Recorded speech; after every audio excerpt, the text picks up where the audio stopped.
ఇక తీరేను కష్టాలు సుబ్రహ్మణ్య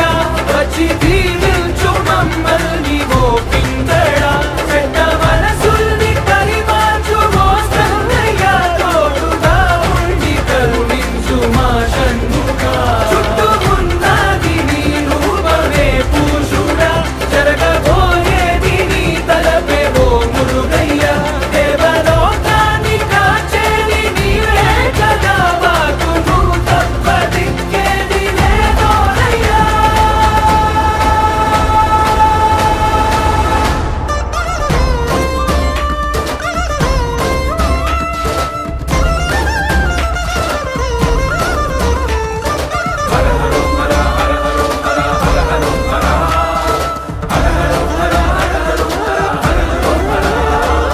చల్లన్ని పాలెన్న పోసెద చక్కన్ని పూమాల వేసెద